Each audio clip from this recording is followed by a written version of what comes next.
Hello guys, welcome back to the study. This is Dheeraj Kumar. अभी हम लोग करने वाले हैं इंडियन एयरफोर्स के लिए कुछ इंपॉर्टेंट से वोकेबलरी क्वेश्चन, इसमें कि एंटोनिम्स। ठीक है, पार्ट टू। पार्ट वन मैंने कराया था आपको मोस्ट रिपीटेड, पार्ट टू भी वही चीज़ है, मोस्ट रिपीटेड ही है, जो बहुत बार आपके एग्जाम में पूछा गया। तो फिर विदाउट वेस्टिंग टाइम इसको स्टार्ट करेंगे, और इसकी आज रात में पीडीएफ 10-11 बजे तक मिल जाएगी टेलीग्राम पे।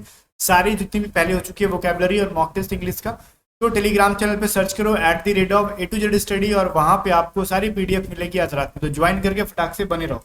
आगे भी जितनी वोकेबलरी होगी यूट्यूब पे सबकी पीडीएफ, मॉक्स वगैरह की पीडीएफ आपको टेलीग्राम पे मिलते जाएगी। इसके अलावा अगर आपको वाई ग्रुप की मॉक टेस्ट चाहिए, वाई ग्रुप की फुल लेंथ मॉक टेस्ट 50 में 50 नंबर वाला, ठीक है, वीडियो सॉल्यूशन के साथ, तो आप अभी डाउनलोड करो A to Z study app, और best mock test Y group का लगाओ A to Z स्टडी पे, और हर मॉक टेस्ट आपको 3 अटेम्प्ट मिलेगा। मिनिमम आपको 15 मॉक टेस्ट वहाँ पे मिलेंगे, ठीक है, वीडियो सॉल्यूशन के साथ में। देरी मत करो। अगर वाई ग्रुप में प्रिपरेशन में थोड़ी सी भी कमी लग रही है, कम टाइम में बेहतर प्रिपरेशन करना है वाई ग्रुप की इंग्लिश और रागा दोनों का, तो जस्ट कंप्लीट क्लासेस मिलेंगी आपको जस्ट 600 रुपीज़ के अंदर, ठीक है। वीडियो कोर्सेज भी होगा, मॉक टेस्ट भी होंगे, 40+ mock test, old plus new मिला के।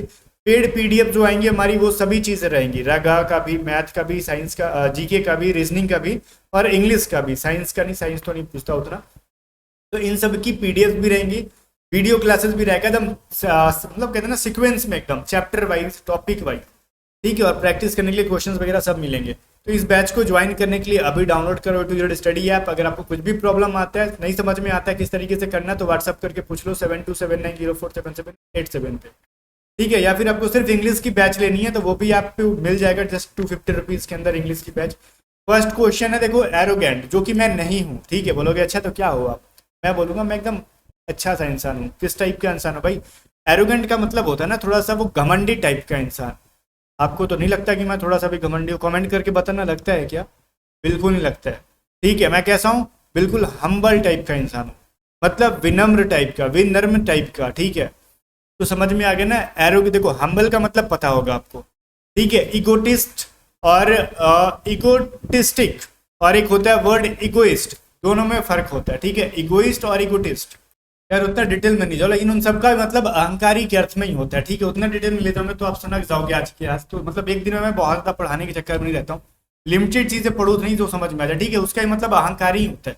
लेकिन वो सब छोड़ दो, अब इधर मत जाओ, बस दो चीज़ें याद रखो। एक तो एरोगेंट का मतलब लिख लो नोट पे, नोट्स बनाओ, घमंडी।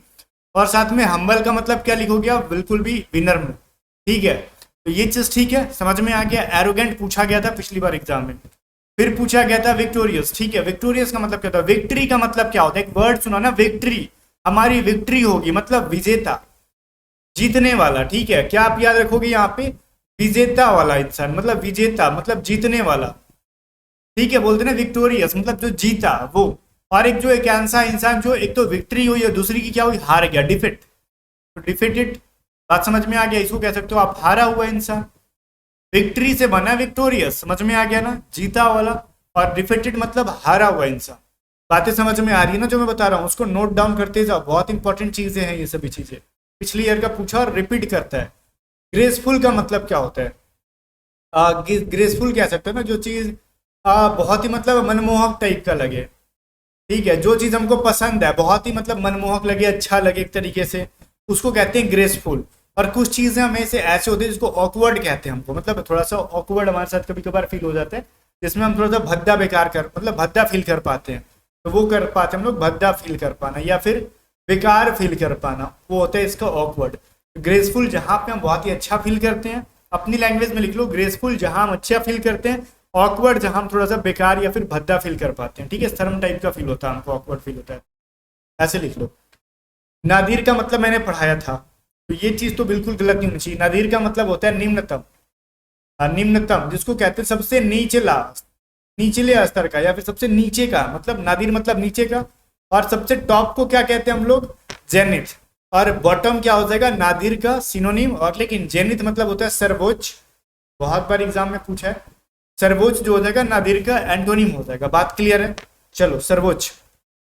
यहीं पे एक्स्ट्रा वैगन्स, ये तो मैंने पढ़ाया था ना पिछली बार, याद होगा। एक्स्ट्रा वैगन्स का मतलब होता है बहुत ज़्यादा फिजूल खर्ची। क्या होता है? फिजूल, थोड़ी हिंदी में खराब लिख रहा हूँ, नहीं, देखो यहाँ पे फिजूल खर्ची, फिजूल खर्च करना। तो एक ऐसा इंसान जो थोड़ी सी किफ़ायती हो, कंजूस ना हो, किफायती हो, जहां पे मतलब वो हल्का बचत करता हो, उसको कहते हैं इकोनॉमिकल। क्या कहते हो आप? किफायती इंसान। अगर मेरे साथ मार्केट में चलोगे ना, फिजूल खर्ची बिल्कुल नहीं होगी, ठीक है। कंजूस हूँ मैं, थोड़ा सा बात क्लियर है, इकोनॉमिकल हूँ मैं, फिजूल खर्ची नहीं करता मैं, किफायती हूँ, मतलब कंजूस भी नहीं हूँ, जहाँ पे जरूरत है मैं वहाँ पे इन्वेस्ट करता हूँ, ऐसा नहीं कि जहाँ जरूरत है वहाँ भी नहीं करे। मेरे को कंजूस नहीं कह सकते, इकोनॉमिकल कह सकते हो, ठीक है, बिकॉज पैसे की बड़ी तंगी है ना, इतना आसानी से तो पैसा आता नहीं कि फिजूल खर्ची करे दिखावा चक्कर में, ठीक है। तो हमेशा इंसान को एक्स्ट्रा वैगेंस नहीं बनना चाहिए, इकोनॉमिकल बनना चाहिए, समझ में आ गया। चलो 6 नंबर देखो, पर्टिनेंट। पर्टिनेंट का मतलब क्या होता है ये चीज बताओ। पर्टिनेंट का मतलब होता है इम्पर्टिनेंट, देखो आई एम लगा देंगे इसके पहले, इम्पर्टिनेंट लगा देंगे, मतलब गुस्ताख, भद्दा, ठीक है, जो मतलब अयोग्य हो, मतलब गुस्ताख हो, किसी काम के लायक ना हो, उसको कहते हैं। बट पर्टिनेंट का मतलब कह सकते हो सुयोग्य या फिर योग्य, जो भी कहते हो आप इसको, तो मतलब किसी चीज के लायक हो, उसका उल्टा क्या हो जाएगा, हे इस चीज का तो मेरा किसी काम ही क्या नहीं है, बोलते ना इरिलेवेंट चीजों पे फोकस नहीं करो, जो चीजें काम की नहीं है उस पर फोकस नहीं करो। हम कैसे सेंटेंस में बोलते हैं, देखो जो एग्जाम के लिए रिलेवेंट है उसी चीज को पढ़ो, इरिलेवेंट चीजों को मत पढ़ो। अगर दे रहे हो वाई ग्रुप का एग्जाम और पढ़ने लग रहे हैं हम पूरा साइंस दबा के, कोई फायदा नहीं है। जीके तो वैसे भी 5-6 घुमाना, उसमें का साइंस आएगा, उतना काहे पढ़ने जाए, तो वो हमारे लिए इरिलेवेंट हो जाएगा। तो रिलेवेंट क्या होगा हमारे लिए, मैथ हो जाएगा, रीजनिंग हो जाएगा, जीके वो इंग्लिश हो जाएगा, और इरिलेवेंट हमको साइंस का डेप्थ में नॉलेज हो जाएगा हमारे लिए, मतलब वो चीज जो हमारे योग्य नहीं है, अयोग्य है, ये इरिलेवेंट है। बात समझ में आ गया ना। चलो 7 नंबर कह रहे हैं ऑब्सक्योर। ऑब्सक्योर का मतलब क्या होता है, ये चीजों को थोड़ा समझना बहुत इंपॉर्टेंट है। ऑब्सक्योर और इसका हिंदी, ऑब्सक्योर का मतलब ही होता है अस्पष्ट, जो चीजें क्लियर ना हो, ठीक है, नॉट क्लियर। आप इस तरीके से कह सकते हो, नॉट क्लियर मतलब अस्पष्ट, जो चीज क्लियर ना हो उसको कहते हैं अस्पष्ट। और एक होता है वर्ड इन एक्सप्लिसिट, मतलब अस्पष्ट, लेकिन वहीं से हटा दें तो बनेगा एक्सप्लिसिट, जिसको कह सकते हैं हम लोग स्पष्ट, बिल्कुल भी स्पष्ट। ये क्लियर है, इसका मतलब होता है क्लियर होना, कोई भी चीज धुंधला नहीं दिखाई, धुंधला दिखाई दे, ऑब्सक्योर जो चीज एकदम बिल्कुल क्लियर दिखाई दे उसको कहते हैं हम लोग एक्सप्लिसिट। बात समझ में आ गया, जो बिल्कुल भी स्पष्ट है। ओके आगे देखो 8 नंबर सवाल कह रहा है अर्बन। अर्बन का मतलब क्या होता है, शिष्ट इंसान। शिष्ट इंसान मतलब समझते हो क्या होता है, क्या कहते हैं उसको हम लोग, वो इंसान मतलब जो समझदार टाइप का हो, गंभीर टाइप का हो, मतलब बदमाशी ना करे, मतलब बेवकूफों वाली हरकत ना करे, शिष्ट हो, ठीक है, शिष्टाचारी हो, हाँ शिष्टाचारी हो, शिष्टाचारी हो। और इसका उल्टा होता है डिस्कर्टियस, मतलब एक ऐसा इंसान, मतलब थोड़ा सा उपद्रवी। बात समझ में आ रहा है ना। तो डिस्कर्टियस का मतलब वही होता है। और ये एग्जाम में आपके पिछली बार पूछा भी गया था, पिछली बार नहीं उसके पिछली बार आपसे पूछा गया था, बहुत सारे लोगों ने इसका आंसर गलत दिया था, ठीक है। अभद्र इंसान कह सकते हो आप इसका, अभद्र इंसान। और ये कह सकते हो अर्बन मतलब शिष्टाचारी, और डिस्कर्टियस का मतलब अभद्र टाइप का इंसान, ठीक है ना, जो असभ्य होता है वो। आगे देखो वैनिटी का मतलब भी क्या होता है, ये चीज बताओ मेरे को। वैनिटी का मतलब भी होता है थोड़ा सा घमंड टाइप का, एक वर्ड देता है, मैंने एरोगेंट पढ़ाया था ना, एरोगेंट वही। वैनिटी का मतलब भी होता है घमंड टाइप का। बात समझ में आ रहा है। वहीं पे देखो एक वर्ड है ह्यूमिलिटी, इसका मतलब होता है विनम्र होना, विनम्र होना। और एक वर्ड होता है ह्यूमिलिएट करना, ह्यूमिलिएट करना ये अलग चीज है, इसका मतलब होता है शर्मिंदा करना। देखो सेम टाइप का, ह्यूमिलिटी और ह्यूमिलेट एक जैसा लग रहा है, लेकिन दोनों में अर्थ फर्क है। ह्यूमिलिएट करोगे किसी को, ह्यूमिलिएट करोगे वो शर्मिंदा कर रहे हो उसको, लेकिन ह्यूमिलिटी का मतलब विनम्र होता है, और वैनिटी का मतलब घमंड होता है। तो तीनों चीजों को याद रखोगे, नोट पे लिखोगे, ये तो खास करके ह्यूमिलेट लिखोगे ह्यूमिलिटी के जस्ट बगल में, ताकि ये दोनों कंफ्यूजिंग पेयर है, बाद में कंफ्यूजन ना हो। ह्यूमिलिटी मतलब विनम्र होना, काइंड होना, और ह्यूमिलिएट का मतलब शर्मिंदा होना, शर्मिंदगी फील करना, ठीक है। 10 कह रहा है रेयरली, जो चीज का मतलब फिक्स नहीं है, होगा होगा, अनिश्चित है वो, ठीक है, अनिश्चित है जो चीज, कभी कभार होने वाला चीज, कभी कभार, ठीक है, कभी कभार, जो चीज रेगुलर नहीं होता उसको, ठीक है, वो तो या तो इरेगुलर, मतलब रेयरली को आप इरेगुलर कह लो, या फिर उसका सिनोनिम हो जाएगा इरेगुलर और एंटोनिम हो जाएगा रेगुलर, या फिर रेगुलर नहीं हुआ तो डेफिनेटली, हाँ ये निश्चित है, ये होगा ही होगा। रेयरली मतलब कभी कभार होता है, कोई फिक्स नहीं है, लेकिन डेफिनेटली भैया रोज होता है और ये होबे करेगा, कोई रोक नहीं सकता इस चीज को। जैसे सूर्य पूर्व दिशा से निकलेंगे तो निकलबे करेंगे, ठीक है, ये जो सीन है वो सीन है। ऑप्शन बी सही है। 11 नंबर देखो मैलिसियस। मैलिसियस का एक ऐसा इंसान, कह सकते हो, मतलब मैलिसियस का कहते हैं ना, वो थोड़ा सा मतलब थोड़ा सा गंदा टाइप का इंसान, मतलब वो जो हमेशा किसी को कुछ ना कुछ क्षति पहुंचाने का टारगेट रखता हो, ठीक है। किसका आप क्या कर दें, वो बिगाड़ दे, ये बिगाड़ दे, मतलब जो हमेशा दूसरों का बुरा चाहे, ऐसे लिख लो अपनी भाषा में, जो दूसरों का बुरा करता हो या फिर बुरा चाहता हो, ठीक है, चाहने वाला। लेकिन तो एक ऐसा इंसान जो हमेशा किसी का अच्छा करे, बोलोगे सर काइंड, दयालु, ठीक है। तो यहाँ पे kind is the correct answer.